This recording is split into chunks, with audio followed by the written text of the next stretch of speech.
The Sturgian Heroic Linebreaker is the only shock troop of your favorite beer's smuggling kingdom. This unit line starts at tier 4, when we can decide to either go down the way of the Great Axe or prefer a less aggressive shielded troop. These units have been for a long time at or close to the top of the shock troop food chain, but as we know, patch 1.8 did indirectly nerf all troops wielding longer weapons. So, did anything change in that regard? Well, that's more than likely why you are here, isn't it? For tier 5 troops, I generally don't stop and talk about the skills, but the Heroic Linebreaker is one of those troops where skills are not the same as the others. The only troop we can really compare them to are the Palace Guards, and the Linebreaker will bring 20 more points into Wended, keep the same throwing, and bring 10 more points in athletics. The only really important skill here is the extra 20 skill into Wended, as that will make the troop AI fight better. With this out of the way, let's start by covering the most important piece of equipment of the Linebreaker, the one-handed sword. What?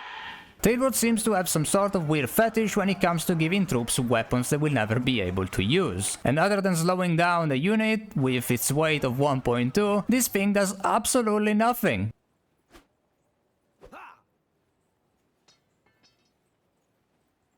Now we can talk about the real deal when it comes to the Linebreakers. The two-handed axe known simply as the Drill Two-Handed Axe. This mighty axe brings a staggering base speed of 87, making it the fastest axe among tier 5 troops. Being that fast though, does have some drawbacks, mainly in the damage department, as the Drill Two-Handed will bring a relatively low value of just 114, and the length is also just about the right length for 1.8 troops, at 116. Being such a weapon means this unit can benefit a lot from damage increase captain perks, unlike the Palace Guard that requires a more speed increase oriented captain. Also, the length being short for a two-handed axe will help the unit alloy in 1.8, as all troops tend to face hug their opponents instead of using the length to their advantage. If you want to see how bad this can get, have a look at the veteran Falksman analysis, there, in the top right corner. Overall, the weapon is very solid, but as we know, a good weapon is often not enough to reach the top, and heavy armor will be needed,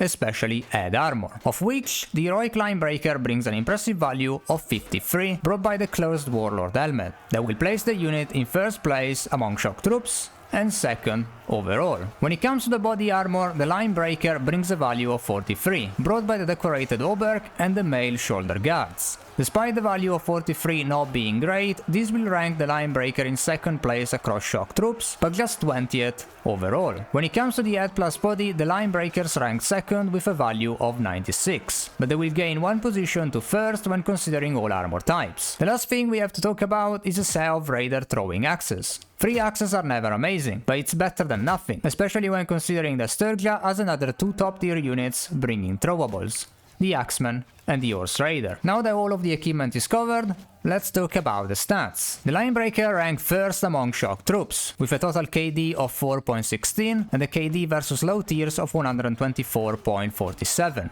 The Linebreakers ended up losing 655 troops out of 3,500, or roughly 18.5%, and ended up with a casualty chance against low tiers of 4.68%.